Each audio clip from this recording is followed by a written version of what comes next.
to another episode of Real Football. I'm Tyler Dunn. That is Jim Monis. This is GoLongTD.com. Thank you, everybody out there, for reading, listening, watching, subscribing. It was a fantastic week last week, welcoming on a ton of new subscribers. So thank you so much for finding us. And this is just such a great show. I love welcoming Jim back into the fold. Of course, Super Bowl champion, Southeast scout with the New Orleans Saints, the Eagles before that, the director of personnel for the Bills from May 13 to May 17. And it's been a pleasure to have you here on Go Long. Jim, are you reeling from an AFC championship game from Jim Monis hell? Because that's all I kept thinking of watching that game is, this is your worst nightmare. Weather affecting a championship game. You've harped on it for several years, and your worst nightmare came to life. It couldn't have been enjoyable for you. First off, Tyler, nice to see you after our big championship weekend. It was good to see Coach Payton, who I did win a Super Bowl with. I was a Southeast scout for that team when he was the head coach for the Saints. So I was heavily invested in his Bronco team yesterday, which was a good thing for me, plus the points. But what I want to talk about is this craziness we have of quarterbacks and turnovers just changing games, punt return fumbles, intercept, quarterbacks throwing the ball behind them every week. Josh Allen does it, Stidham. I'm with you. We don't ever have to say that word. Stidham throws it behind them. It's stuff like that is what you can't predict in football. But what a great weekend. We're going to get into it. I have a ton of takes. How are the Bills not there? A lot of thoughts. Yeah, oh, absolutely. We'll be getting into the Buffalo Bills coaching search. I mean, by the time people are watching this, they may have a new coach, or there may be new information out in regards to a new coach. But we'll hit on everything that we can as of Monday afternoon here. So definitely stay tuned for that. All of these episodes are exclusive to our paid subscribers. So it's a great time to subscribe. I have a lot of stories at the site. Most recently, Jim, I don't know if you caught it. Saturday morning, I wrote on the need for harmony between head coach and quarterback. Suffice it to say, some new information in regards to the lack of harmony between Sean McDermott and Josh Allen. I obviously reported and wrote a great deal on all of that in 2023. It was lacking, but now that Sean McDermott is no longer the head coach of the Bills, you hear some more down those lines, and it makes a lot of sense for why this team moved on and why Josh Allen is sitting in on these interviews. So I haven't even gotten your take on that all. Oh, there it is. So you see Jim Monis is disgusted by that. Maybe we'll disagree. We need to disagree more on this podcast. We need to have some knockout, drag him out brawls, because I kind of love Josh Allen sitting in there the more I hear about these last 8 years. So stay tuned for that. That's a tease, Jim. Everybody subscribe to hear what we have to say. But first, I mean, let's start with the NFC Championship game. That was the more enjoyable product. Only game. Go ahead. The only game. This is real football. That was probably the only real football game played on Championship Sunday. Fun as hell. Back and forth. Sam Darnold has the game of his life. Matthew Stafford looks like the MVP. There's a muffed punt return where the Rams punt return just slips, falls down. Like this is Section 6 Class D football here in our corner of New York State. Really pathetic stuff. You know what? Let me just rant there briefly and get your take. What is it with Sean McVay, Kyle Shanahan, Matt LaFleur, these offensive geniuses? Look, the Rams' #1 offense in the NFL. Kyle Shanahan's inventing stuff that everybody else is copying. Matt LaFleur, hell of a job with Jordan Love, and Jordan Love did enough at Soldier Field to win that wild card game. When it comes to special teams, they just don't give a shit. They just don't care. And it doesn't really matter. They'll fire coordinators. They'll pay up for new coordinators. And whether it's blocked kicks, muffed punts, just coverage assignments, guys not being disciplined in their lanes, is it just too boring for them? That's my theory. I think it's just too mundane and monotonous for these next level offensive thinkers to care. Like in their mind, why am I going to waste 4 or 5 hours harping on the nuanced details of special teams when I could be inventing some cool shit in the passing game? Because there's got to be some common denominator, because It cost the Rams their season, that play. So to counter that, I was fortunate to come up in the business with Andy Reid in Philly and Sean Payton in New Orleans. I don't know if we ever were not top whatever. We were outstanding on special teams. Both coaches cared about it. Their most important hires were special teams coordinators. In fact, Andy Reid's was John Harbaugh to start. And I told you I was the intern scouting assistant when John Harbaugh was the special teams coordinator. I'm out there at my first internship, and I'm running down the field time and hang times and touch to toe, hang times, where it was all by myself. As an intern, I'm running around, and Harbaugh's yelling at me. Like, you got to be quicker. You got to be quicker. I need these quicker. And I'm looking around like, who the hell cares about special teams? I never did as a player. I mean, I was a high school Division III, whatever. I didn't care about special teams. Make the kick. I still feel the same way. Make the kick or don't play. But he cared about everything. And that's when I was like, oh. And then I'm in draft meetings. And I learned this all. This is all my first year as an intern. I learned quick. You better raise your game in special teams if you're going to want to work in Philly. And Saints were the same way. We were locked in. Now, special teams coordinators, they always come into the draft meetings. It's usually the last day of draft meetings. And all the scouts, we look like we're glazed over, if you know what I mean. We're glazed over from talking about a lot of nothing and night before probably. Yeah. And the special teams coach would always come in and say, oh, great.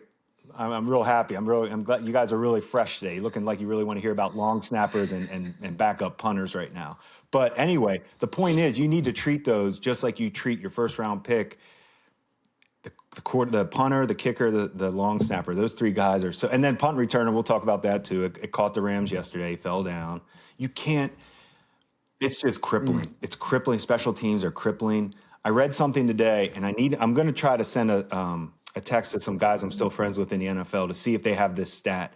I need to know the results of the teams that fumble punts, that have a fumbled lost punt in a game. I need to know what their record is in those games. I have a feeling. Yes. I don't know that, so I don't want to speak about it. But I want to. Hopefully, the record will back up what I'm thinking. They're hard to overcome. Like those are game changing. Now, where I differ, where I kind of backed the Seahawks a little bit against the Rams yesterday. The Rams gave that one away. The guy falls down. You can't explain that. Well, guess what Seattle does? And you can't explain what the corner did. Woolen talking to the sideline and getting that pointless penalty. And then giving up. So to me, those are two crazy plays that equal each other out. I thought that's a good point. So much happened to this game. I'm like, and we just watched it, and I'm trying to like catch myself. Let me ask you this then: when you're in the front of my brain, because I'm fresh on this, I'm rolling. I want to get your next point because I don't look at the Rams fumbled punt as they shouldn't even talk about that. Hey, you got it back. You got it back with a bonehead play by Seattle, so that equals out. But why are people so hard on McVay right now for not kicking that field goal when it was, what was it? It was 31-27, 5 minutes to go in the game. And they go for it. Why wouldn't you go for it? Yeah. They're saying he should have kicked it because there was 5 minutes left. And I disagree with that totally. They haven't stopped Seattle all day. Yeah. How do you feel good that you can kick a field goal and get the ball back that quickly? Darnold's carving you up, and they're running the ball. So if somebody's talking about McVay not kicking the field, you know me. Go for the touchdown. You did the right thing. And look what happened on that next drive. 5-minute drive. They ate up the whole clock, Seattle. So I know I jumped on that, but I don't want people to use the punt return as an excuse because you got that back. And I don't want people thinking McVay, there's McVay's fine. What I did notice with McVay yesterday, I thought he was overly emotional. Head coaches, it looked like the whatever they're pumping in these guys right now, these coaches, he had it all in him last night. The adrenaline was pumping. He could not stop. You could tell how much it meant to him for Stafford and Adams. I think for those two players, because he's so connected with them, and this is going to go to your point about head coaches and quarterbacks, but Stafford and McVay have that Sean Payton, Drew Brees relationship. They have that Andy Reid, Donovan McNabb relationship that I grew up in. So when you see the head coach and quarterback synced up, that is a good feeling for the rest of the team. I'm not going to lie. I do agree with you on that as far as the head coach and quarterback. We talk about it all the time, need to be synced up. And McDermott and Josh Allen, it's huge. Besides on those phony-ass snow angels, I never saw them have a real conversation on the field. Real quick on that. Yeah. There absolutely is fire to that smoke. Heard it in 2023 from players who actually were close to both individuals, both Josh Allen and Sean McDermott. Told me, look, there's a reason you don't see them in commercials together. There's a reason you don't see the Buffalo Bills social media team, spamming your timelines with these two being buddy buddy. It's their personalities could not be any more different. And yeah, there's some really troubling stories you hear about Sean McDermott losing his mind that Josh Allen's building a house and, mother effing Cam Newton as the reason the Panthers don't have a Super Bowl. I mean, are you kidding me? The 2015 Panthers, that was one of the best individual seasons we've seen from a quarterback. Say what you want about Cam Newton. That season, he was unreal. He's maybe not, if not the number one reason. I mean, you were a part of that search committee for a new head coach. Is Sean McDermott a serious contender to be a head coach if they're not winning all these games with Cam Newton doing all that? I don't know. But just my point being, he doesn't understand that the quarterback is the center of a team's universe. And let me just pull this out because I think it really does articulate things pretty well. Okay, this is a former Bills assistant. This is from the 2023 series. Quote, that was something that Sean never understood. He still doesn't believe that there are only a half dozen guys walking this planet that are franchise quarterbacks. There are literally hundreds of guys walking the planet that could be head coaches in the NFL. You keep poking one of the six, and they're going to replace you. And go pick one of the hundreds that are still walking around out there. And eventually that happened. Eventually Terry Pagula realized number 17 is the center of the Bills universe, not the coach who ended the drought and did a lot of good things. Don't get me wrong. I mean, that was an incredible hire by you guys. Cleaned up a lot, but at some point the calculus shifts. And I think the GM realized it. I think pretty much everybody realized it. They're one Bills drive except for the coach. And until he's having that MVP season and until he's asking Josh Allen to do Snow Angels on Scott Van Pelt, Live TV, ESPN, the tone at press conferences changed because he kind of realized, oh shit, this is the guy who makes everything go here. Let's get on board. But I think that's also why he's probably going to wait a year to be a head coach and wait for that opportunity to come up where a team does have a quarterback. And I don't know who that's going to be in 2027. Maybe that opportunity doesn't exist. Maybe it's hard for him to build a staff too. We'll see. But I think that reporting is spot on that Sean's going to wait a year. Anyways, of course, we get off the rails on everything Bills. Again, your point being, you got to have the coach and quarterback synced up, and we're seeing it here in the conference championships. I always think about that moment Lamar looked at Harbaugh. I think it was a couple years ago and was like, go for it. Let's go for it. And Harbaugh did. I've never seen Josh Allen look over at McDermott and just give a forceful, let's do this. And that to me is a coach and quarterback. When you have that, Lamar and Harbaugh had that trust in each other and they had that relationship where Lamar felt good enough to say that to him like that. And Harbaugh was like, yeah, let's do it. They never had that comfort level. I never felt like you never saw those two laugh, organically and just have good, it just always seemed, I guess, professional, which is fine, but you need to get a little deeper than professional. You need to get personal with your quarterback. Yeah. And Sean Payton and Drew Brees, and just look at yesterday with Coach Payton again. All week, he wasn't fazed by Bo Nix being out. It never fazed him one bit because he had prepared Stidham. He knew he could game plan and get through this game. He was right. You can't predict your quarterback throwing the ball behind him. Josh Allen did it. Stidham did it. How do you predict that? You can as a coach. I promise you they're not coached that. And that's where the players, that's where coaching and players can equal each other out sometimes as far as who's at fault.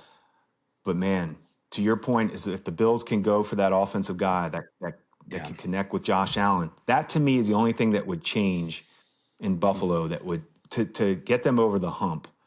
To me, I'm with you on this. They need to get a coach that Josh Allen connects with. Doesn't mean Josh Allen should have a say. I think he should have a say, but it'd not be nice for the Josh say. Allen to meet some candidates, maybe. Sure. Here's here's the thing, though. He should be sitting in there because nothing in sports matters more than that relationship. And I don't think it was toxic. It's not like, Sean McDermott and Josh Allen are wrestling, in the weight room, fighting. It's not it's professional. that. But you made a perfect point. It was a professional, fine relationship. What was Bill Belichick and Tom Brady? Well, Tom Brady comes in as a 6th-round pick, and this is a player who played for both the Bills and the Patriots. Put it perfectly. He becomes institutionalized, right, to everything that Bill Belichick wants to do. This militaristic Patriot way. Like, we are going to pay attention to every little detail. I am going to ream your ass out in the film room. I don't care if you're Tom Brady or Timmy Toughnuts. Like, everybody is going to feel the wrath of Bill. And Tom Brady's a 6th-round pick. He's not a star quarterback married to models and now dating influencers. Like, he's a nobody at that point. So he wants to be a good soldier. He is a good soldier. They win a Super Bowl early, then another. And if Tom Brady's going to get in line, everybody else is going to get in line. And that thing worked. In its own weird way, it worked. Because he'd get in line. Now, Andy Reid, somebody that you're familiar with, he's always been around great quarterbacks. Since 1997, he's coached the position. So he just understands, like, Brett Favre was the life force for everything in Green Bay. Donovan McNabb in Philly, you were there. Everything. And gets to, let's not get ahead of ourselves either. Michael Vick takes a chance on Michael Vick. I always talk about that. Fresh out of jail, Michael Vick. Fresh out of jail. Drafted Kevin Cobb at one point pretty early. Gets to Kansas City. Makes the move for Alex Smith. Right, an aggressive move for Alex Smith. Google A.J. Feely trade to Miami. We were laughing in Philly. Right. That's how good of a coach Andy Reid was. He had people thinking A.J. Feely was good. Yeah. All Andy Reid was doing was A.J. Feely was a Band-Aid. Got us through some games. 2nd-round pick, right? I don't know if he was. Bottom line, I don't remember. I remember I was on my, how about this? I had to snap the ball to A.J. Feely for Brian Westbrook when we brought him in for a private workout. I was snapping the ball to A.J. Feely, on my knee, just snapping. That seems like it was 1960. And I think that's the point here too, is like he gets the quarterback position, and he knew Patrick Mahomes was his Favre. Hell, Trey Burton said it on our podcast, former Eagle, like when Andy Reid is trying to convince him to sign with the Chiefs in the offseason, he's like, dude, we have the next Brett Favre. Like, you need to come here. We'll pay you. You'll have fun. And what did he say? Or I'm sorry, what did Terry Pagula say inside that draft room? As soon as he drafted him, he got as far. As soon as he drafted him. He and Kim. He got as far. Yep. They both were worried about. I'm not worried, but they knew that because we had that deal in play. We knew. I told you that before. We didn't know if it was going to be Mahomes or Watson. You didn't know if it was Mahomes or Watson. We just didn't know. Right. One. Yeah. He values it. He gets it. And I think the Stafford-McVay connection is Stafford was unbelievable in this game. He really was. Unbelievable. Like, there's no way you lose that game unless the other quarterback plays almost as equally good. How about, can we value receivers anymore? Did you come away from championship weekend valuing big receivers? Like, it's a real thing. I'd love to know if Buffalo made a call for Rashid Shaheed. Rashid Shaheed is a game changer. He can just run away from your entire defense any given moment. Special teams, going deep offensively. Let's stay on Seattle, LA. I know we're going to get off track with all things Bills, justifiably so. Sam Darnold. This was Sam Darnold's moment, right? Not to get too sports daytime television cliche here. It's true. Like, the end of last year was ugly. I was on board with Minnesota daring themselves to be better at the quarterback position. When you see what Detroit did to them in the de facto NFC North championship game, right? Game 272. It's ugly. The Rams, it's ugly. Pressure up the middle, flusters him. Gets skittish, doesn't know where to go.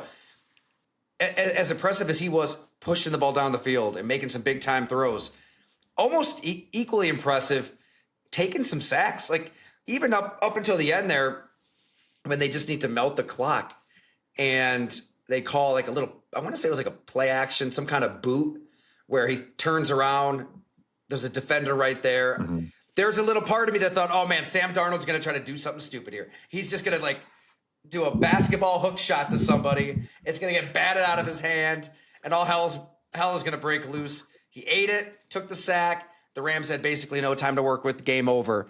How impressed were you by Sam Darnold? Sam Darnold, the first quarterback in the 2018 class. So we're talking Lamar Jackson, Josh Allen, Baker Mayfield, Josh Rosen, to get to the Super Bowl.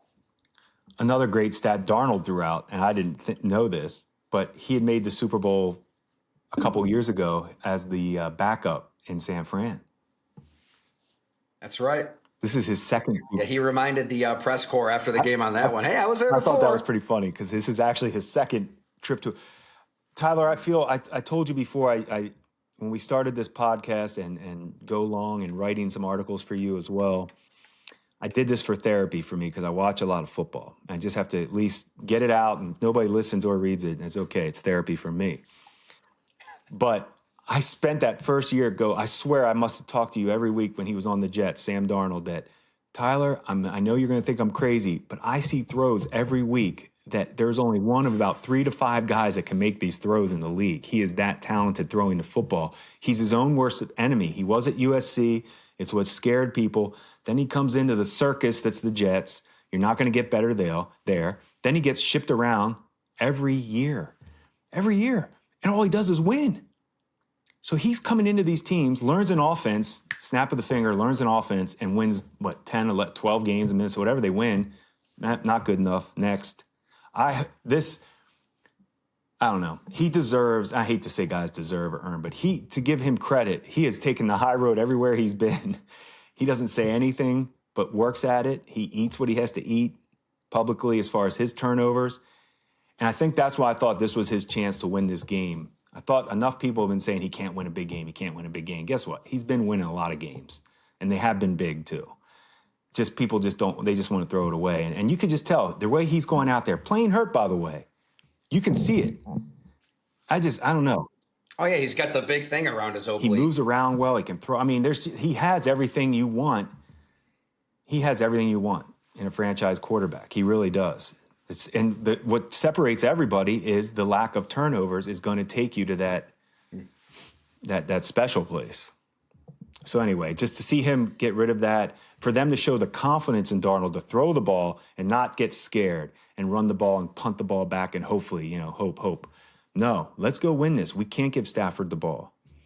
They made big throws. He made them when it counted. This is going to be the NFC now. They are quarterback. I mean, they have equaled the quarterback play in the AFC pretty much.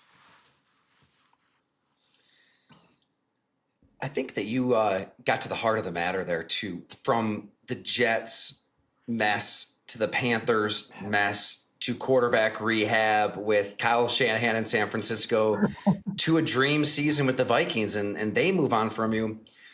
I think what has really carried Sam Darnold through it all is such a life lesson. Like, he has refused to play victim. He refuses to be a victim.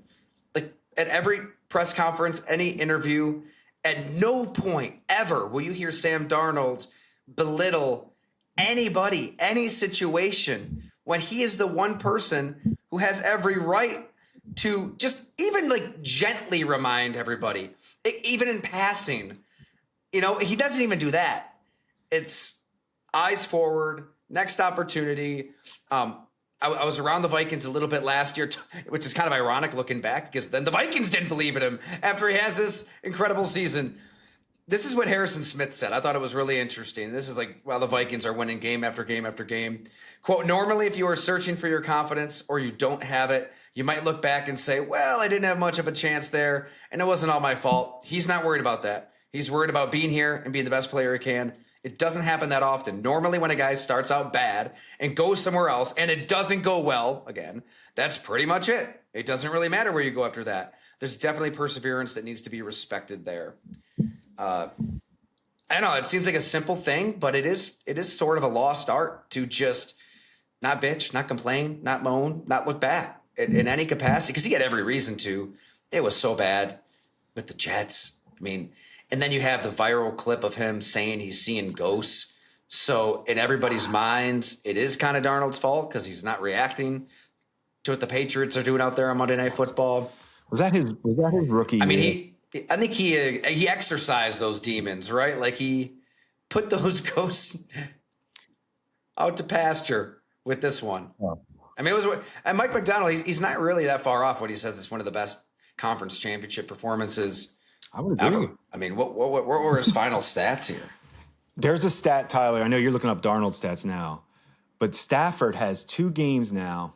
I think I heard this morning where he has whatever he put up yesterday, 3 touchdowns, no turnover type games, 300 some yards. Actually, look up Stafford's 2. I think it might be the 2 games against Seattle this year where he lost, but he played basically a perfect game too. Yeah. Like, I mean, honestly, the Rams defense is what let them down. 25 of 36 for 346 yards, 3 touchdowns, no picks. Took those 3 sacks, but no turnovers. 127.8 rating. And certainly it helps when you have Jackson Smith and Jigba making one-handed catches, just wasting people with one. What about that route he ran? I think we got into it in the game day chat. Which one, right? He caught 10 balls for 153. That size to run, to your point.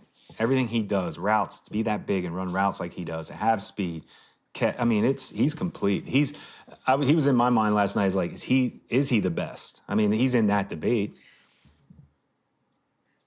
I was just thinking of Cam Curl, right? The hero from the divisional round, where DJ Moore runs a sloppy route, doesn't flatten it out. That's what Caleb Williams thought DJ Moore was going to do. And Cam Curl makes a hell of a play. It's a diving catch in the frigid cold. Like that, there's one play.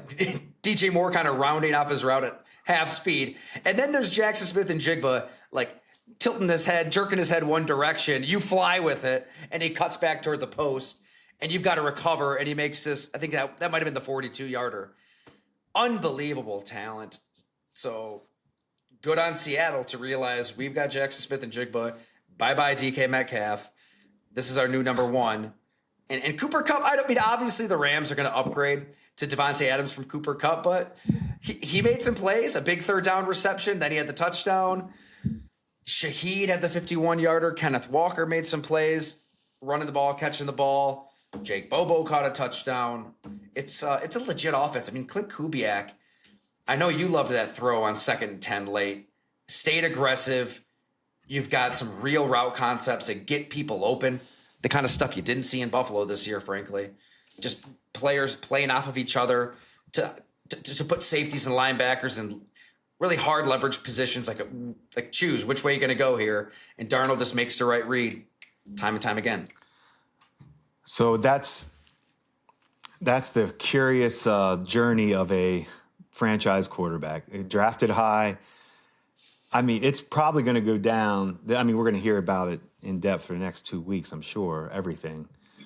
We got to get some Joe Douglas interviews, maybe a Greg Williams interview. We got to get some ex-Jets people in this 2 week. Let me just write that down. No, Greg Williams. You can write down Greg Williams if you want every single week and call him every week and just ask him, just say a player. You don't have to talk more than when you call Greg Williams. All you have to do is say Sam Darnold and hit record. You won't have to ask anything. He'll just go. He'll just tell you if he likes him, doesn't like him, but whatever it is, he'll give you the. I had a good talk with Greg Williams. I don't know how we're talking about Greg Williams right now, but in the UFL last year, he was the defensive coordinator for the DC Defenders. When we played them, he and I hadn't seen each other in a long time, so we were catching up about our Saints days, and it was good seeing him. But it was good catching up. But man, it was funny. We're catching up on a soccer field in DC, playing a UFL game. I'm just picturing Greg Williams going up to you, and the first thing he says is, "Cut the head off and the body will die, Jim." I don't know what you're talking about, but I like my Super Bowl ring. Hey, probably one of the more enjoyable conversations. I would think. Awesome. He was incredible. But anyway, yeah. All right, I'm going to give him a call this week. I'm definitely working on a Darnold story. If I can just throw a little tease out there, I did hear something Darnold related that's going to make a little news. here this week or next when I put the Are we story really out going of to it. switch gears to the AFC championship game? Or Anything else on this? I mean, Darnold was incredible. I don't think Stafford, so. I think it was too. the end of the game. You know, but the taunting. I mean, that's At first, I'm like, what an idiotic thing to do. But why why do you you have to call call like it? if you're gonna throw the flag on that Agreed. taunting? Was it 4th and 12? If you're gonna throw the flag, like he better have just like literally pulled his pants down and mooned the Rams sideline or taken a piss on the Rams side. Like you're gonna throw a I'm with you on all flag this. because he's yelling at the Agreed. sideline. Ridiculous. And it took It's dumb. Don't get me wrong. It's dumb. He shouldn't do it. Right, no doubt. Come But on. Devontae Adams, it took Devontae Adams telling the official, he was like pointing at him, saying, "Look, he's talking to us." I mean, you don't. That's what's so telling stupid on too. him. Like you're playing professional. I love Devontae Adams, but you're telling playing on the him. most violent game Telling on on him. earth. And so much of football games, it's like pointing at the other player. Like he jumped off sides. He did something wrong. Look at him. Look at him. Look at him. And the next play, they're missile launching their head into the other guy's head. It's like when Josh Allen, I think he like stiff armed a Rams defender when they played in the opener a few years back. Just like a violent stiff, just like runs him over. And when they show the replay, you can go back and watch it. They zoom in on his helmet and it says "Choose Love" on the back. I mean, it's just kind of funny. He's choosing love as he stiff arms you into oblivion. Yeah, and then he gets burnt, right? Then Stafford goes I right love that at they him. went right back. I mean, there's no way he could have handled anything. He was overly emotional. That was a great call. You're right. Definitely can't wait to sit down with him in Santa Clara for Super Bowl week. He'll be interesting. What do you want to read out there when I'm writing stories, On Jim? the You tell Super me. Bowl? Give me an assignment. So let's get a realistic view on Drake May. For me, the Trent Dilfer comparison right now is incredible because he has been that average to below average in the playoffs. 6 fumbles, I think 3 interceptions. I haven't seen him really do anything other than run the ball in some bad weather. Wow. Yeah, I'm not impressed with Drake May yet. I need to see more. Wow. I like All right. the poise. That's a nice little my thing is segue this. into Why the is he AFC. getting anointed? Jim Monis, Drake May I hate hater. him. Why anointed? Because he was unbelievable in the regular season. Well, you know how I against feel a bad about the regular schedule. season. I give them credit. They're here. They beat Houston. They beat Denver. I mean, they beat big time defenses. But I think it's more team. This is a team. I'm not saying May's not the answer. He clearly is their guy. But they're not there because of May right now in the playoffs. He's done nothing. And that's the hard part, I think, when I put so much value on the quarterback position, and I'm sitting there watching this Patriot team every week. They got a game handed to them because Stroud imploded. May did nothing. And then this week he does nothing. Whether it was the weather or not, he did nothing. Now he did make, I will say, when it's time to make big plays, and I think this is the one consistent thing I do like about him, whether it's third down, regular season, big moment playoffs, whether he runs it or makes a big throw, he does like the big moment. I haven't seen that. I haven't seen him run away from the big moment, but there's a lot more I need to see to think he can be a down in and down out beat you guy right now, just because I haven't seen it. I mean, hard to argue. He's only completing 55.8% of his passes for 533, 4 touchdowns, 2 picks, sacked 15 times. And you mentioned the fumbles. Fumbles are crazy, and that left tackle's bad. To me, though, I mean, the bigger story is how well New England's defense has looked. Big time. So only the 2000 Baltimore Ravens, one of the best defenses in NFL history, have allowed fewer points through the first 3 playoff games ahead of a Super Bowl. Big stat. Than New So England. this goes. Yeah. So it is a Trent Dilfer comparison. I mean, it really is good. He plays like Dilfer, and they have a world-class defense. I mean, but I think May is going to turn it on though in the Super Bowl. Well, he's playing a bump for the first time. I do. I mean, I'm not getting off that. I haven't seen him do anything, but for the first time, he's playing a bad defense, so he should light up Seattle. A bad defense, Not bad, Seattle. but I mean, it wasn't like the Rams. They couldn't slow the Rams down. So if he's so good, he should light them up. I think he does. I think he'll make plays. That's what I need to see. If he does that, Matthew Stafford my mouth shut. But to not do anything. Yeah, I don't know who's going to win yet. I haven't really wrapped my head around it quite yet. But let's on that AFC Championship game. Obviously, the decision that the entire world is arguing, chastising, I should say, right now. Sean Payton's decision to go for it on 4th down versus the field goal. We've said many times on this podcast that kicking should be outlawed. No punts, no kicks. I don't think we should turn back now, Jim. I'm not turning back. The easy thing to do is say, obviously, you kicked the field goal with Jarrett Stidham to go up 10-0. But if you get up 14-0, that looks a lot better than 10-0. Tyler, what was this the first quarter? I'm trying to remember. Yes, I think so. What are we talking about? I mean, I'm sorry, but if you're in the mindset that this 3 points to get to 10 is all we need to win the game, you have a loser mindset. If you think that field goal is important, that's a loser mindset. I'm sorry. Of course you go for it. Of course you're trying to go up 14-0. Now, let's talk about the play that they ran. What? It was the first drive of the second quarter. Fair enough. So 4th and 1, New England 14. Yeah, fair enough. But that play was just like, I mean, it's easy. It's always easy sitting in the, where we are to call plays. But, I mean, that was very gimmicky and very soft, in my opinion. Soft is the key word. And I think that ended up killing Denver's season more than anything. They lost Dobbins. They didn't really have a run game at all. I like that Harvey, but their offensive line doesn't have that. And they should, right? Like they invested. Mike McGlinchey cost them a lot of money. Quinn Meinerz is up there. He got bowled over. He got embarrassed in this game. They should be able to push people around, but they couldn't. And the Patriots, and you know what? Tom Brady, think about it. Imperfect, I suppose, comparison. Whenever the weather was bad and Tom Brady's in the playoffs, it was like he knew this game, the odds of this game being lost are greater than the odds of me going out there and making a play to win the game. He would just wait for you to screw up.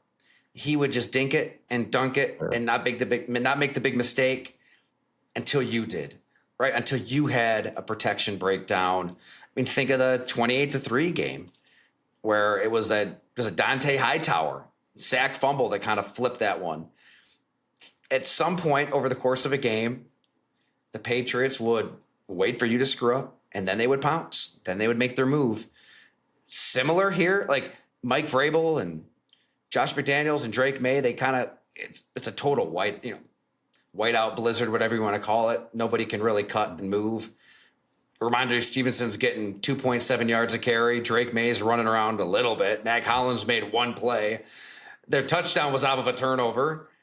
And they were okay putting it to Jarrett Stidham and waiting for Stidham to be Stidham. He did. He did one Stidham. He got one Stidham play right behind him. We can't even call it a Stidham because Josh Allen did it a week ago. Wow, so you're saying Josh Allen and Jarrett Stidham basically the same football player? I'll tell you this. I said yesterday I couldn't tell you the difference between who was the first-round pick, generational greatest quarterback ever in Drake May and who was the backup. That's what weather does to you. That's just a jersey swap. You wouldn't know who was playing yesterday. That could have been a Division II football game. Let's slow down. I'm going to give you the take it easy now. Chris Malasanti. Take it easy, Jim. Take it easy. Stand weather. Look, I know May made some plays with his legs, and let's go to the play of the game. That's anybody can do that. Third down, anybody can run in the snow. I loved it. He didn't tell his lineman that he was going to keep the ball because he really wanted to sell it. They get the linebacker Ellis to bite. He can't redirect his feet in the snow, and May gains the edge. They're lucky that who was number 52 for Denver, whoever that was, they had that play. Yeah, they had it. He crashed down. They didn't do anything. They had the play read. He just couldn't make it. I mean, he was waiting. He just couldn't take a lot of hate. A lot of. I'm good on. I just need. I feel like you need to do something to get to the Super Bowl. That's my issue. I have. It's not May. It's more just the Patriots in general. And it's not the Patriots did what they had to do. They beat a team. Like I said, you don't know who was playing who yesterday. It was just, but that's my issue with it. But let's give it up to Mike Vrabel. I mean, what Vrabel's done with that team, and toughen them. Yeah. Yeah. No, I am. They have everything in place. I mean, Justin Herbert looked like garbage. CJ Stroud looked like a high school quarterback. Gave him the game. And Stidham was Stidham. So I mean, the Patriots defense is doing something right. What's 6 fumbles and 3 picks or 2 picks, whatever he has? I mean, he's no different than Stroud and Herbert to me right now. He's garbage. It's just his team's winning. All the more reason to look back at this season if you're a Bills fan and wonder what in the hell happened. Like, how did the Bills not get to the Super Bowl and win? I'm still trying to figure year? it out. Still. I mean, that's a talking point that you can't hit on enough. No Mahomes, no Lamar, no Burrow. And maybe that's my bitterness. And this is why. Yeah, maybe that's why we talked about it so much. I thought it was laid out for you. But to the Bills' credit, they made a move. Like, they didn't get there. They knew it was unacceptable. They made the move. So I give them credit for, like we said, right or wrong on firing Sean. You had to make a move. It's unacceptable. Green Bay was unacceptable loss this year. They extended him. LaFleur. So we'll see how that plays out. No, let that play out. But exactly. yeah, these losses, because that's a loaded team, deserve consequences. And when do you pull the trigger? That's the hard part if you're an owner, right? Like you really have to have your finger at the pulse of a team and know, is this a team that is just on the cusp, banging at the door, close, calloused, learning from these losses and getting better for it, or is this a team plateauing, getting stale, emotionally drained? Like, which way are we going here? There is somebody with the Packers on that staff that really believed it was maybe 50-50 after that Bears game. Going into the game, I think the belief was Matt LaFleur, Brian Gutekunst are sticking. That game was so devastating, and they lost in such surreal fashion, up 21-3, blowing it. It became a real thing, and we'll see. The devil's in the details. I haven't seen the contract. These coach contracts never really make their way to Spot Track. How that works. They're very disclosed in the fire safe. So who knows? Maybe there's an out in there. Maybe Ed Policy was rewiring the contract away, and that was the hang up. Because remember, there were a few days there where it was a little in limbo. Awful playoff losses should have consequences. The Bills had them in high supply. It was time. So what are your thoughts on where the Bills are right now in their coaching search? Is there anybody that they've met with that you find intriguing? But in defense, Tyler, I wouldn't want to comment because I don't think I'm tied in enough to comment on who they should hire. And after being a part of the interview process, I almost wish I could be in these interviews just to hear. I wish I could just hear them. I don't want to. I just wish I could hear these to see how they compare to Sean's. It was funny. They interviewed Anthony Lynn again. I'm like, well, we did that. We interviewed Anthony Lynn for about 6 hours after knowing everything about him too. So I'm wondering what has changed, why they wanted to bring him back, because he is a good leader and he is tough. He brings toughness and leadership. But if I'm not mistaken, he did get a head job. I'm pretty sure the faults that he had were time management, critical situations with everything that you want in a head coach. So that interview to me seemed strange. I'll say this. I've talked to people around the Chargers on those teams. If I remember correctly, I really feel like Anthony Lynn fell on the sword multiple times for other people out there. Like Justin Herbert was a rookie on one of those plays and he screwed up. Shane Steichen was a young coordinator on another one of those plays. He screwed up. And it's been a while. I think Anthony Lynn stood there, took the heat for it. And it kind of stinks if you're him because then you become known as the clock management guy, right? Right. So that's where I've kind of changed my tune in terms of these coaches looking for their second opportunity because you can learn, right? You can if you're Anthony Lynn, all right, well, I'm going to hire the best game management team that the world's ever known. This isn't going to be a problem because we're going to have people that can handle it all. Or if you're Brian Dable, right? It got ugly real fast in New York. Game management stuff there. like if you're the Bills, you have to figure out why did it get so bad so fast after you made the playoffs? Because him and Josh Allen are exceptionally close, and the ownership likes Brian Dable. He's from West Seneca. If you're looking for a PR win, there's your win. I mean, Sean is selling himself as Mr. Buffalo, Snow Angels. They're making ice sculptures of him outside of the stadium. Well, before Sean was saying, I stand up for Buffalo, damn it, and referencing the city in every other interview, Brian Dable is from here. Like, you want to talk about somebody that wants to deliver a Super Bowl to Buffalo? It's Brian Dable. But Brandon Beane, I mean, him and Joe Shane are close. You have to figure out what went down in New Jersey because it was troubling, 20-40-1. So who else we got? There's, what do you think about the 30-year-old Wunderkind, Grant Udinsky? He was the assistant to the head coach. It kind of sounds Dwight Schrute-esque, but then you hear what he did with Kevin O'Connell, and it's really impressive. KOC loves him. He's the OC with Jacksonville last year. Is he the next Sean McVay? I mean, if he's the next Sean McVay, you hire him. So did they figure that out? I like that they interviewed him, and that's my point. I don't know these candidates well enough to comment on him, but if they felt confident in him, I'm all for it. The history shows there's really no textbook. I know what Dallas or what the Steelers are doing. I don't know. Well, like I said, they hired the same guy. I showed you that yesterday. Tomlin and McCarthy have the exact same history, like the exact same resume. The Steelers are just it's just disappointing. It's like you're not mad. There you go. You're disappointed. That to me was disappointing. The Bills, if they hire a young guy, that's not disappointing. Anthony Lynn wouldn't be disappointed because I agree with you. To your point, you should give somebody a second chance, and all those points you made were fair about his time with the Chargers. So yeah, interview him, and if you want to give him another chance, Dable, give him another chance. I agree with you. Guys get second chances and they have success. But you shouldn't feel disappointed or having people say they're ready to find a new team. Like all the Steeler fans are like, I actually don't think it's a terrible hire. I don't think McCarthy's a bad football coach. I don't know. You know him and Aaron Rodgers. You know their relationship better than I do. If that's what they're trying to recreate, that doesn't make sense.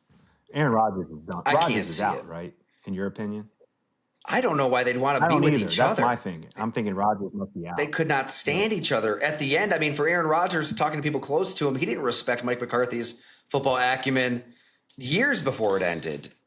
That's why he would do his own thing. That's not a good football team. The Steelers aren't a good football team. They have their personnel is not good. I mean, what's so good about their team? Like their defense isn't even that good. Inflated contracts everywhere you look on defense. Poor GM. GMs are sliding by, man. GMs are sliding by. Cleveland's GM, he's been anointed. Pittsburgh, anointed. Giants, anointed. Like, Bills, anointed. I mean, GMs are getting anointed, coaches out the door. I think you have to look at each situation differently. And what I'll say in Buffalo, to me, I've written about it, a million words at this point, but we've seen how these seasons have ended. We see the head coach's fingerprints all over these losses. 13 seconds. The defense giving up 33 points per game the last 6 of 8 playoff losses when he's a defensive-minded head coach, and you can't get a stop. You can't create one turnover. Even like Josh Allen's 0-6 in overtime games. How is that possible when you're Josh Allen? 3 of them in the playoffs. That makes no sense. So in that situation, and then you look at, okay, well, there was enough talent to beat the Chiefs every year in the regular season. What changes in the playoffs? Tightness ramps up, pressure ramps up, tight coach, tight team. I get it in Buffalo. It's a really good point though, Jim. I mean, some of these other teams, I mean, the Browns are making candidates take like personality tests. Some are like, no thanks. Yeah, it's on the owner to really know what's going on. Scary too. Very scary. I mean, that's why you do need an owner that's involved. Like you need an owner that does care. You don't want your owner just spending money and living on a yacht. Like they've got to know who's right and who's wrong with these draft picks, which I suppose, I don't know, organically leads us to the number one headline from last week, where Terry Pegula steps in to tell the world Brandon he didn't want Keon Coleman. It was the coaches.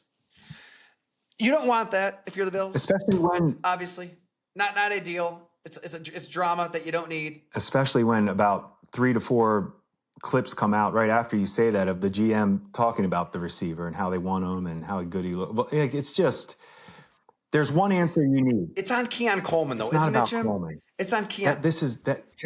The reason that he's being discussed in the framework of being a bust is because 2 years in, he's been a bust. He's missing meetings. He's not making plays. Like, this was going to be a do or die regardless for Keon Coleman. If words offend you, do something about it. Like, if you're unhappy that Terry Pagula is bringing your name up like this and wants to treat you like, you've got a disease. Hey, none of us anything. Like, do something about it. I don't think, it sounds like he has. It sounds like he has worked behind the scenes, I should say, from what I've heard. I don't see the big deal. I don't think people around the NFL see it as a big. I mean, I turn on ESPN and I'm like, everybody's freaking out. Like, oh, who would want to play for the Buffalo Bills? Who would? What? Everybody wants to play for the Bills. I talked to one coach. He said he didn't even know the press conference happened. He didn't care. They've got Josh Allen. They're moving into a new stadium. An owner that will spend. That's what happens sometimes with owners. They're just going to say what's on their mind and not think twice. My issue was Brandon Beane had a chance to just say, hey, as an organization, we make the picks together. Some hit, some don't. You start pointing fingers. He did, though, didn't he? He came back around to it and did take ownership and said, it is my pick. It is his decision. Yes, for Terry to say that means there's been talks. They've had their talk. Yeah. I see what you mean. But that's just, you're going down a scary road if you're going to start pointing fingers, hits and misses. It's a team decision. Yeah. Yes, it is. It is a very scary road. We could finger point but if you were Terry Pagula, finger pointing mattered. Oh my goodness! I keep saying the Baltimore Ravens took Hayden Hurst before Lamar Jackson. Now let's finger point on that one. So anyway, you can't get into that. And Keon Coleman. The fact that we're talking about him. I didn't think he was a very good player coming out of college. So everybody that thinks, to your point, you're saying he should step up. I don't think he can step up. I think he's giving you what he's got. I think he's a big jump ball wideout that can't run routes, can't make people miss, and drops balls for a big wideout. I saw it all at Florida State. I have it all on tape, and I can send it to you guys. I have my whole report on him. So to me, you overdrafted, you missed on. There's a good chance he won't even be on the team next year. We're spending time talking about a guy that might not be on the team. I think that's what's kind of hilarious is the clutching of pearls nationally of Keon Coleman. Like the same people who were like, get him off the team during the season. Good. Hey, I've got to give Jim Onis credit there. You're not just saying that. In the moment, that weekend, we talked about it. I don't know if it was on a pod or it was just us bullshit. It was on the pod. I said cut him. You said this is Matt Collins. Yeah. You said they just drafted Matt Collins. They drafted the same guy. You saw it yesterday.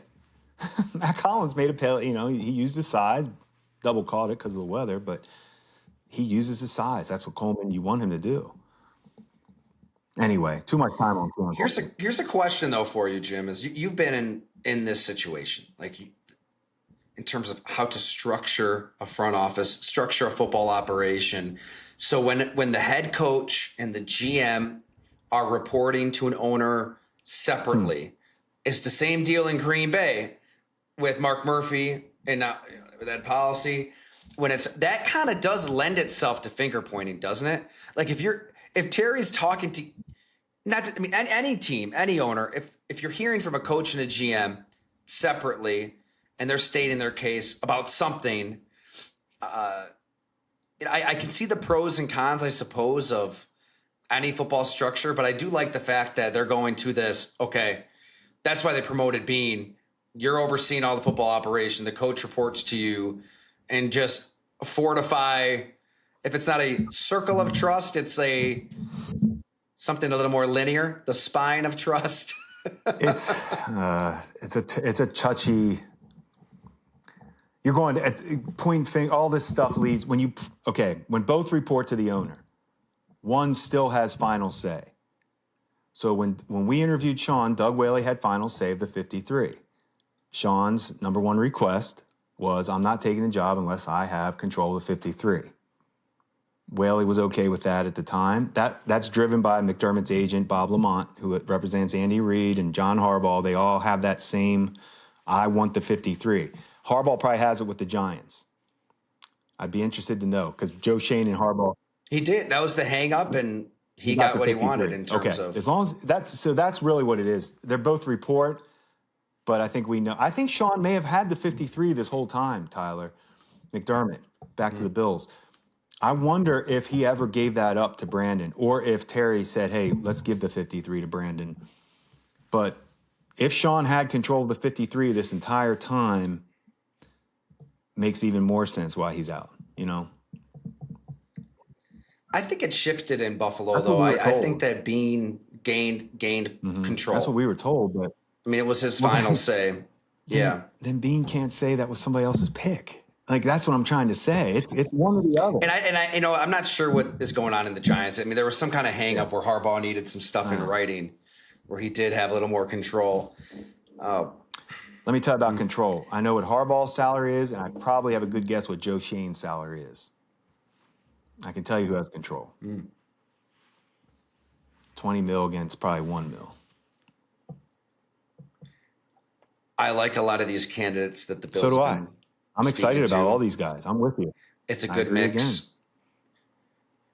Rivers pulled out. Mike McDaniel did an interview.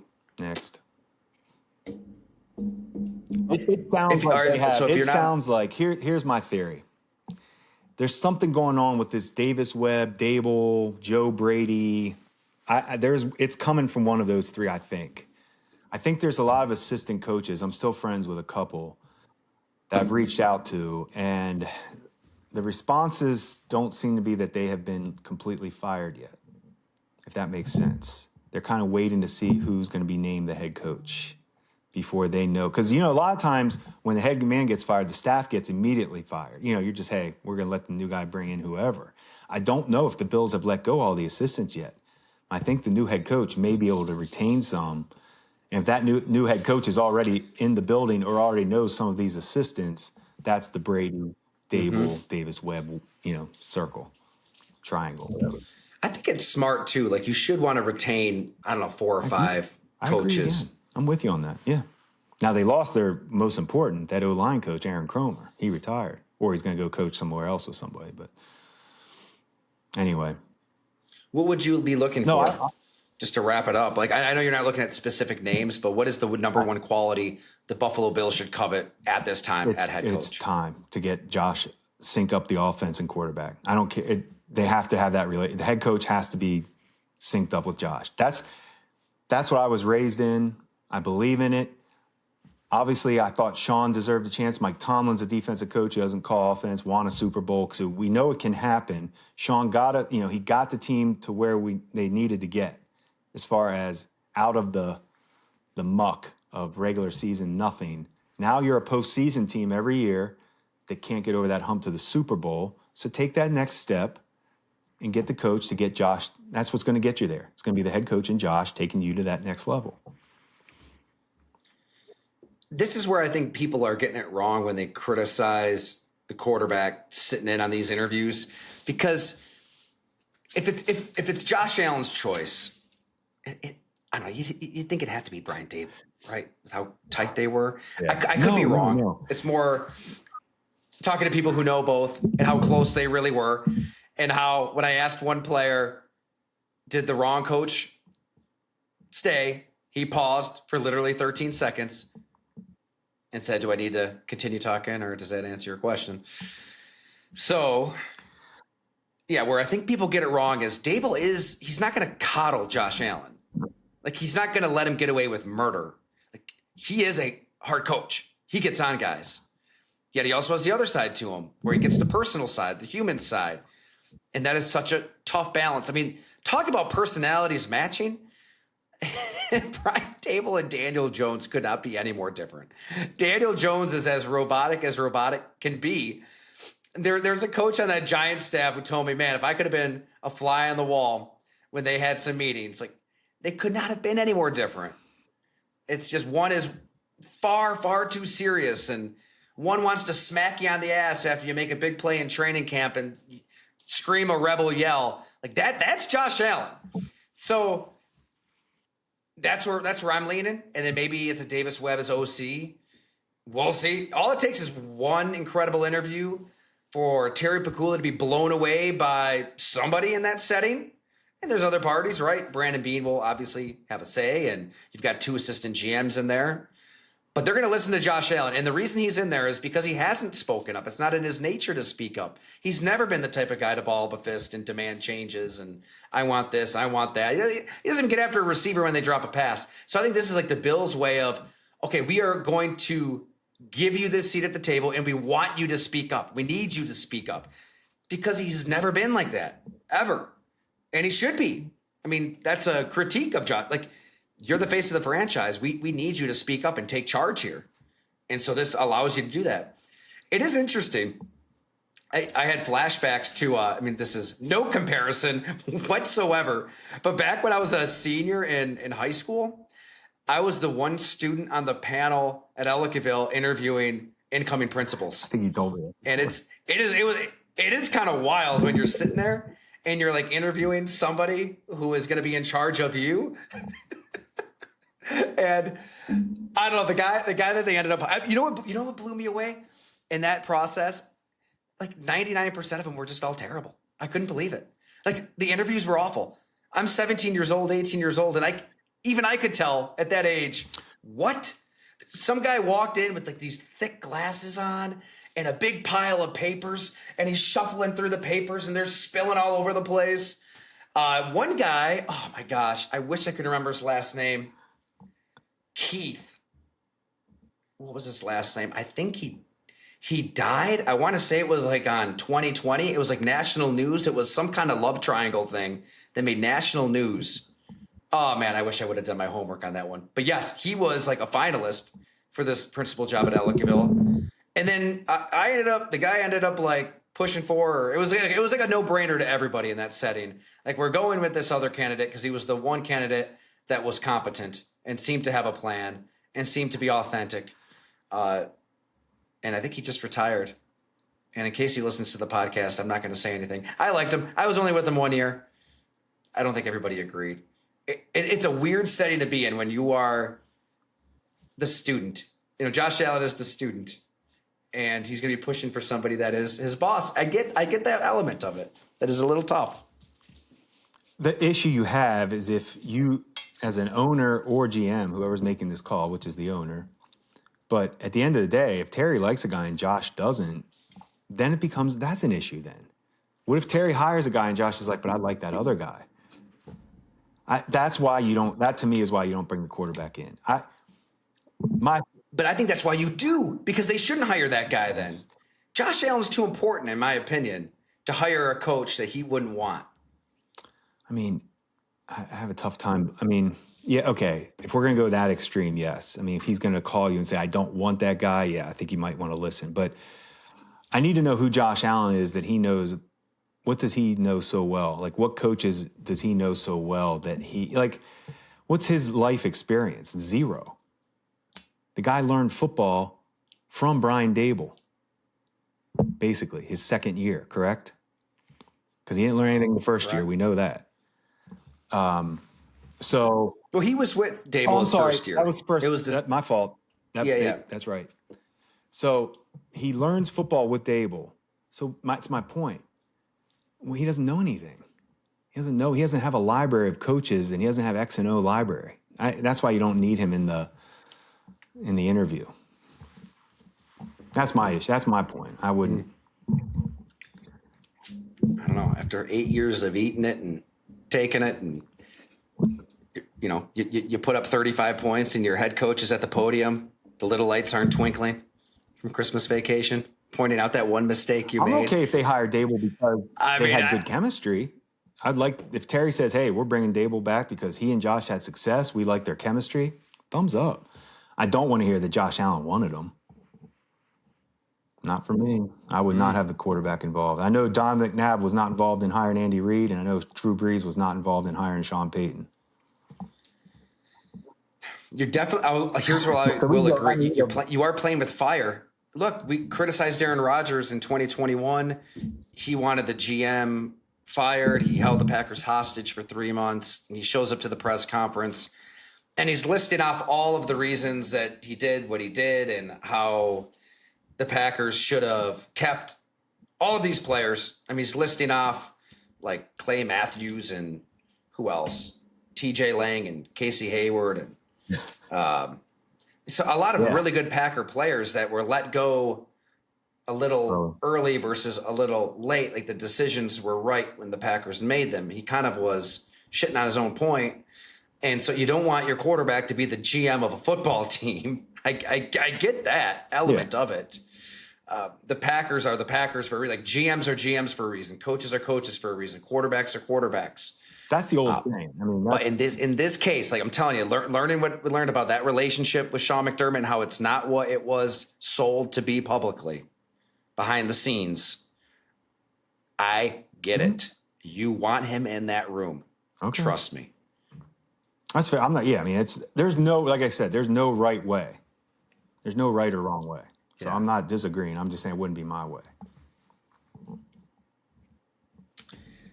Super Bowl. Initial thoughts? Well, initial thoughts, it's hard because it seems like Seattle should win by 50 after what we just watched, and which we know is not how football works because it's a week-to-week league. So give me a second to think about this game because I saw the point spreads at Seattle -4.5. So my mind is my initial thoughts are like 4.5. I saw 3.5. Wow, 4.5. My initial thought is I like the Patriots. After all of that. They're terrible. But when I tell you week-to-week league, on offense they're terrible. When I tell you it's a week-to-week league, that's what I mean by that. You can't get a worse picture of the Patriots. That Trent Dilfer is their quarterback, and they haven't beat anybody, and now they're playing the hottest team in football, who just beat Matt Stafford. You know, it's like, how does anybody want to take the Patriots right now? And that's when I come swooping in and think, hold on, let me check this other side. 4.5 is a lot of points in the NFL when you have a big-time defense, which the Patriots have, we just talked about. Yes, I am not a believer in May yet. Now, one good Super Bowl game, and I'm thumbs up, but he got gifted the Super Bowl. I give it to him. I mean, I love the Patriots up front. Milton Williams has been worth dominant. The incredibly rich contract that they gave him. I didn't know much about him. $100 million, You're right. whatever I it didn't was. know much about him. I agree with you. That's a big time contract. Christian Gonzalez, as good as there is. On Jackson Smith and Jigba, as good as there is. I think they'll be able to hang defensively. I do. I agree with you. And I think Josh McDaniels is going to find some answers. I agree. At a neutral site where weather isn't a factor. Finally. Give me Drake May. Give me the Patriots. And I hope Drake May plays well. All right. Well, we've got some time. We both like the Patriots, though. That's interesting. Oh, I'll tell you, you know what's nuts? I meant to complain about this at the top, Jim. It's a snow day. And I'm old and bald and bearded and a curmudgeon and middle-aged. The good old days, we'd have to wait as kids until 6, 7 a.m. and look at that bottom of the Channel 2 screen and wait for E to scroll across for Ellicottville and hope and pray. And it was never closed because it was the conspiracy was, of course, Ellicottville is going to close because they're in cahoots with Holiday Valley and they want everybody from Buffalo coming down to Holiday Valley. Last night we get the call that Ellicottville's closed like a whole day in advance. It has hardly snowed at all down here. And so we're chasing kids around and, if elementary schools getting the bad signal. Elementary schools can figure it out a day ahead of time. The weather's going to be bad. We're going to call this. So can the NFL. There has to be a way that we could have either played that game on a Saturday or today. But I just wanted to see it. I just want to watch football. I just want to watch guys throw and run. I don't want to watch guys slip and shot put. That's a great point. If an elementary school with 40 kids per grade day in advance, hit the pause button, why can't the NFL hit the pause button for a day? I think everybody would get down with that. Hey, what? There's no difference. Lives got to be scheduled, but Sonny would have looked just like Stevenson on that one run when right off the eye, they ran like they were just trying to go right, a little ISO, and Stevenson just back foot went right out. Looked like every kid at elementary school. I think Sonny could have got 2.7. Any kid. That was my point. Take the jerseys off. It was a nameless game jersey. It was. You don't know what you're watching. Good D2 football. I like weather though, Jim. I love the aesthetics of it. I do. I can't. I'm not getting down with you. No, I don't want all football to be played in insipid, bland, MetLife-like stadiums where there's no flavor. There's no elements. There's no obstacles. Like that is football. That should be football. Is dealing with this shit like to an extent. I want in and out cuts. I want one-handed catches. I want 50-yard post routes on a dime. Stafford and Darnold showed everybody why weather indoors is the way to go. And that wasn't even indoors. Yeah. So to your point, I know. At least that was I can live with that outdoors. We have to find a way though. There has to be a way. I think that it's really hard for me to point to Broncos 7, Patriots 10 and say that's why we need weather games. It was bad. It was ugly. I love looking back at old games, though, and I went back. The 2007 Packers-Giants NFC Championship game was the third coldest game in NFL history at the time. I just rewatched that ahead of these championship games yesterday, and it was highly entertaining. There were some crazy plays back and forth that I totally forgot about. Like the Giants fumbled at the 1 yard line, and Kevin Boss kind of just bends down to pick up the ball. AJ Hawk nails him and helps him recover the ball. Ruvel Martin had a huge drop. Tons of plays, tons of moments. And that was in an unbelievably cold game. The week before, they played in a snow globe against the Seahawks. Ryan Grant ran for 200 yards, and Brett Favre's throwing snowballs around the field. It can be done. You can get good football in bad weather. Yeah, I can't go there. I just think about I always go back to the hours that scouts and GMs and coaches pour into roster building and all the money and time and everything you put into it. And that's why you have to scout for mental fortitude, Jim. Who can handle those inevitable elements in January? You don't know. It could be the guy at the bar you don't know could throw a better wet ball than Drake May. Some quarterbacks don't throw good wet balls. Well, that's on them then. They got to work on it. I can't find the guy. If you're going to get drafted into the great Northeast. But that would have been the test last night. Stidham, May, and then find one guy out of the bar. And all you do is you rotate the three of them. They just rotate, switch their jerseys and helmets. You would have never known who was playing. And the announcers could have been like, that throw was it was not Stidham. That was John Anderson from down the street we just pulled him out. That shot put looked just like Drake May's shot put. Can't do it, man. I can't do weather. All right. Well, agree to disagree. Let us know what you guys think in the comments, wherever. And thanks so much for listening. Thanks for subscribing. I'm going to convince Jim to do a couple more of these up to the Super Bowl, whether he likes it or not, because we need his insight. When my friends were like, you want to go play in the snow today? It's a snow day. I'm like, no, it's cold. No, I'd rather play Nintendo and gamble. I love playing in the snow.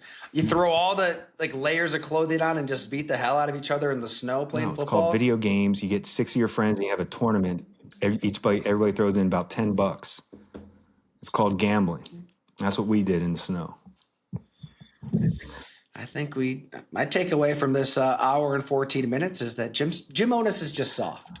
What can we say? You were built for Sean Payton's offense on 4th and 1. I like those Super Bowl rings. Nice little. I don't want to throw the ball behind me and lose the game because I'm just throwing the ball behind me. Thanks so much, everyone. Catch you next time.